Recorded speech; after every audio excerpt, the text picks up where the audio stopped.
খুব সুন্দর মিষ্টি ছবি আমরা দেখতে পাচ্ছি।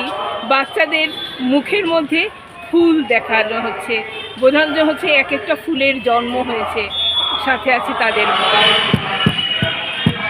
দিদি আওয়াজ হচ্ছে প্রচন্ড। দিদি আপনার নাম কি? আমার নাম রত্নাবলী দত্ত। হ্যাঁ, আমার নাম রত্নাবলী দত্ত। হ্যাঁ, আমি রবীন্দ্রভারতী থেকে রবীন্দ্রভারতী বিশ্ববিদ্যালয়ের প্রাক্তন ছাত্রী। হ্যাঁ, আমি ছবি আঁকি নিজের মানে ইচ্ছেতে, সম্পূর্ণ স্বাধীনভাবে। এখানে কোনো অন্য কোনো কিছু এর উপরে কোনো প্রভাব ফেলতে পারে না। হ্যাঁ, তো আমি একজন মহিলা হিসেবে বা একজন নারী হিসেবে মাতৃত্বের তো একটা জায়গা থাকে প্রত্যেকটি মহিলা বা নারীর মধ্যে। তো সব ক্ষেত্রে সেটা সাফল্য পায় না।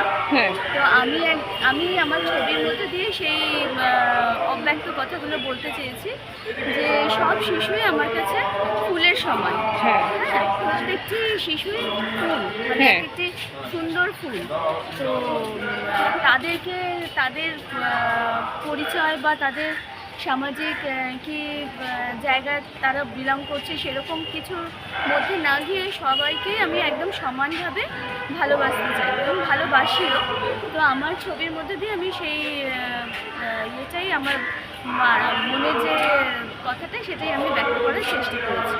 আর এই এক্সিবিশনটা কলেজ স্কয়ার চত্বরে মুক্তাঙ্গনে হচ্ছে, সেই ব্যাপারে আপনার কি মত? হ্যাঁ, আমি বিগত 5 বছর ধরে আমি এখানে যোগদান করছি। এখানের পরিবেশটা এতটাই মানে খুব ভালো লাগে আমার এই জন্যে যে এখানে কোনো বাহ্যিক কোনো আড়ম্বরতা নেই। হ্যাঁ, একদম মনে হয় যেন নিজেদেরই চেনা পরিচিত কোনো একটা জায়গায় আমি এসেছি আমার ছবি দেখানোর জন্য। তো সেই জন্য আমার এই পরিবেশটা খুব ভালো লাগে। এরকম অনেক অনেক অসুবিধে করেই স্যারেরা এটা করে যাচ্ছেন বছরের পর বছর ধরে। কিন্তু তাও আমার ইচ্ছে যে এরকম একটা অনুষ্ঠান যেন অনেক দিন ধরে, আরও অনেক দিন ধরে এটা চলতে থাকুক এবং স্যারের যারা পরবর্তী সুরি তারাও যেন এটাকে এগিয়ে নিয়ে যায়। এই কলেজ স্কয়ার প্রাঙ্গণটা এমনিতেই খুবই একটা উল্লেখযোগ্য স্থান। হ্যাঁ, তো এটার জন্য এটা আরও বেশি ভালো লাগে। এরকম মুক্তাঙ্গনের মধ্যে একটা সুন্দর অনুষ্ঠান হয়। আর ঈশ্বরের কাছে প্রার্থনা করি আরও সুন্দর ছবি আপনি আমাদেরকে উপহার দেবেন।